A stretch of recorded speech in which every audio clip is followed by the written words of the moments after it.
Praise the lord. అతి శ్రేష్టమైన యేసుక్రీస్తు నామంలో మీ అందరికీ ఉదయకాలపు శుభాలు తెలియజేయుచున్నాను.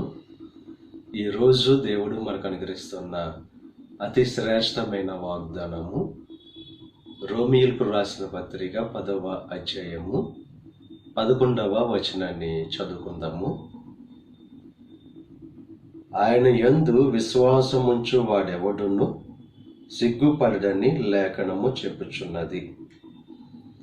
ఎవరైతే దేవుని యందు విశ్వాసం ఉంచుతారో వారు సిగ్గుపడరని చెప్పి దేవుని యొక్క వాక్యం బహు స్పష్టంగా తెలియజేస్తుంది. ఆయన యందు విశ్వాసం ఉంచి ఎప్పుడైతే మనం కార్యాన్ని తెలపడతామో ఆ విశ్వాసము ద్వారా గొప్ప కార్యం దేవుడు జరిగిస్తాడు.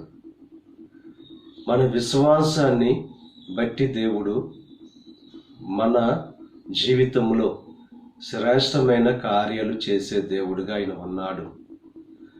ఆయన యందు విశ్వాసం ఉంచు వాడెవడు కూడా సిగ్గుపడడు. ఆయన విశ్వాసము ద్వారా స్వస్థత కలుగు చేసే దేవుడు, విశ్వాసము ద్వారా అద్భుతమైన కార్యాలు జరిగించే దేవుడు. ఈ ఉదయకాల సమయంలో దేవుని మీద విశ్వాసం ఉందో లేదో ఒకసారి పరిశీలన చేసుకోవడానికి దేవుడు కృప చూపుతున్నాడు. విశ్వాసం ద్వారా ఇశ్రాయేలు ప్రజలు తమ యొక్క జీవితంలో పాలు తేనెలు ప్రవహించే దేశానికి దేవుడు నడిపించాడు. విశ్వాసము ద్వారా ఎర్ర సముద్రాన్ని 2 పాయలుగా దేవుడు చేశాడు.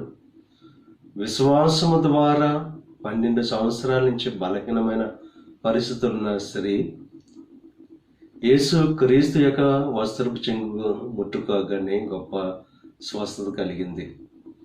విశ్వాసం ద్వారా అన్నీ సాధ్యమే కనుక ఈరోజు విశ్వాసం కలిగిన వారుగా దేవుని మీద ఉంటూ ఆ విశ్వాసము ద్వారా గొప్ప కార్యాలు పొందుకొని దేవుణ్ణి మహిమపరిచేవారుగా ఉండవలసిందిగా ప్రభు పేరట మిమ్మల్ని కోరుచున్నాను. దేవుడు మిమ్మల్ని దీవించి ఆశీర్వదించి దేవుని మీద ఉన్న మీ విశ్వాసాన్ని బట్టి దేవుడు శ్రేష్టమైన కార్యాలు జరిగించును గాక. ఆమేన్. ప్రార్థన చేసుకుందాం. పరిశుద్ధుడా, మహోన్నతుడా, కృప కలిగిన దేవా, విశ్వాసం నీ యందు ఉంచితే వాడు సిగ్గుపడడని చెప్పి నీకు వాక్యం ద్వారా బహు స్పష్టంగా తెలియజేస్తాం. దేవా, ఈరోజు విశ్వాసంతో ఎవరైతే ప్రార్థిస్తున్నారో వారి జీవితంలో శ్రేష్టమైన కార్యాలు జరిగించండి. ఈరోజు తలపెట్టిన ప్రతి కార్యాన్ని సఫలం చేయండి. వారి రాకపోకల్లో నీకు సహాయం అనుగ్రహించండి. ఈ దిన ఆశీర్వాదాలు ప్రతి ఒక్కరి మీద మెండుగా కుమ్మరింపచేసి నీ దేవులతో నింపి నడిపించమని యేసుక్రీస్తు నామం పేరట వేడుకొనుచున్నాం తండ్రి. ఆమేన్. తండ్రి, కుమార, పరిశుద్ధాత్మ త్రియేక దేవుని యొక్క కృప సదాకాలం మనకు తోడై ఉండి దేవుని యొక్క దీవెనలు ఆశీర్వాదాలతో నింపి నడిపించును గాక. ఆమేన్.